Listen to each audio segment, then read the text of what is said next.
ইতোমধ্যে আমাদের ঢাকা বিশ্ববিদ্যালয়ের অনাবাসিক যারা শিক্ষার্থী তাদের ভিতর ভয়ের সঞ্চার হয়েছে, এক ধরনের ভীতি কিন্তু সেখানে কায়েম হয়েছে। কারণ আপনারা জানেন গত 2 দিন পূর্বে নির্বাচন কমিশন আচরণবিধি সম্পর্কে প্রেস ব্রিফিংয়ে বলেছেন প্রয়োজনে অথবা আপনার নির্বাচনের দিন আর্মি ডিপ্লয় হবে।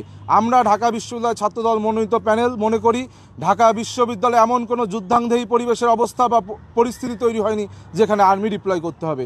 আপনারা জানেন 5ই আগস্ট পরবর্তী সময় বাংলাদেশে যখন একটি সংকটময় মুহূর্ত চলছিল, আনস্টেবল ছিল, তখন কিন্তু সেনাবাহিনী ব্যারাক থেকে রাজপথে নেমেছিল। ঢাকা বিশ্ববিদ্যালয়ে তো ভাই এমন কোনো পরিবেশের সৃষ্টি হয়নি। যারা অনাবাসিক শিক্ষার্থী তারা বেশিরভাগই কিন্তু ঢাকা শহরে তাদের পিতামাতার সাথে থাকে। এই ক্ষেত্রে তাদের বাবা মায়েরাও ভয় পাচ্ছে যে আমরা ছাত্র নির্বাচন এটি তো একটি উৎসবমুখর পরিবেশ হবে, কিন্তু কী এমন ওই দিন হবে যে এখানে আর্মি ডিপ্লয় করতে হবে। এই ক্ষেত্রে আমার মনে হচ্ছে তাদের পিতামাতারা অনেক ক্ষেত্রে শিক্ষার্থীদের কিন্তু অনুৎসাহিত করছে যে নির্বাচনে ভোট দিতে যাওয়ার দরকার নেই। একই সাথে আমরা দেখছি বিশ্ববিদ্যালয় প্রশাসন এই অনাবাসিক শিক্ষার্থীদের যেন ভোট দিতে না আসে এই ধরনের কিন্তু বিভিন্ন ব্যারিয়ার তৈরি হচ্ছে। যেমন যারা ভোটার লিস্টে আছে তাদেরকে বারংবার বলা হয়েছে যে তাদের নাকি যাদের হল আইডি কার্ড সেটি নবায়ন করতে হবে। আপনি জানেন যারা অনাবাসিক শিক্ষার্থী তাদের কিন্তু হলে কোনো কাজে যাওয়া লাগে না। তো একজন শিক্ষার্থী 2 বছর 3 বছর 4 বছর ধরে তার হল আইডি কার্ড নবায়ন করেনি। এখন এই যে সংক্ষিপ্ত সময় 10 দিন পর নির্বাচন, এখন একজন শিক্ষার্থী কীভাবে এই সংক্ষিপ্ত সময় নবায়ন করবে? সুতরাং এই যে অনাবাসিক শিক্ষার্থীদের ভোটদানের ক্ষেত্রে অনুৎসাহিত করা বা একটি ব্যারিয়ার তৈরি, এই ব্যারিয়ার আমি বিশ্ববিদ্যালয় প্রশাসনকে বলবো খুব দ্রুত তুলে ফেলতে হবে।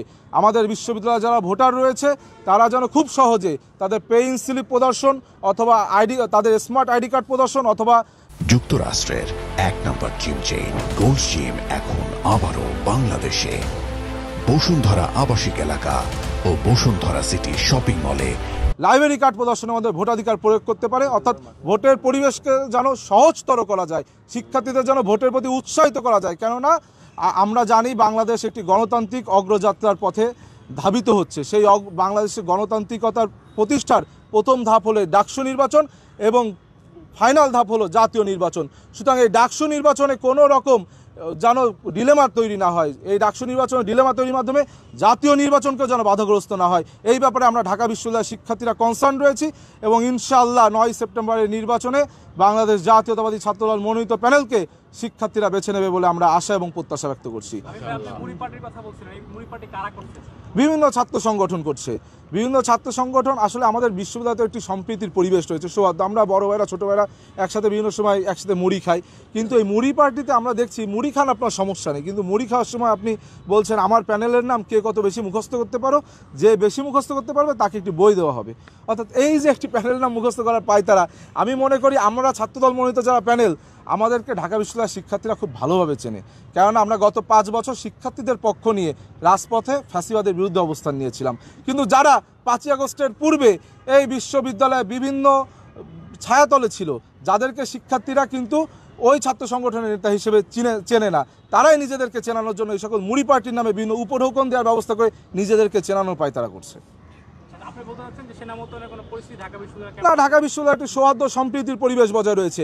আপনি জানেন 2007 বা 8 সালে 111কে দীর্ঘায়িত করেছিল, কিন্তু এই মহসিন হলের মাঠে সেনা বাহিনীরা ছিল, সেখানে শিক্ষার্থীদের সাথে সংঘর্ষ তৈরি হয়েছিল, সেই সংঘর্ষই কিন্তু 111কে দীর্ঘায়িত করেছিল। সুতরাং আমার মনে হয় মাঝে মধ্যে যে এই ডাকসু নির্বাচনকে কেন্দ্র করে একটি দূরভিসন্ধিমূলকতা রয়েছে কিনা, যে জাতীয় নির্বাচনকে পেছাতে হবে, দেশে একটি অরাজক পরিবেশ তৈরি করতে হবে। আমরা মনে করি সেনাবাহিনী ডিপ্লয়ের কোনো পরিবেশ পরিস্থিতি নেই। আমরা ঢাকা বিশ্ববিদ্যালয়ের শিক্ষার্থীরা ঐক্যবদ্ধ আছি, আমরা ভোটের পক্ষে আছি এবং ডাকসু নির্বাচন একটি উৎসবমুখর পরিবেশে তৈরি হবে।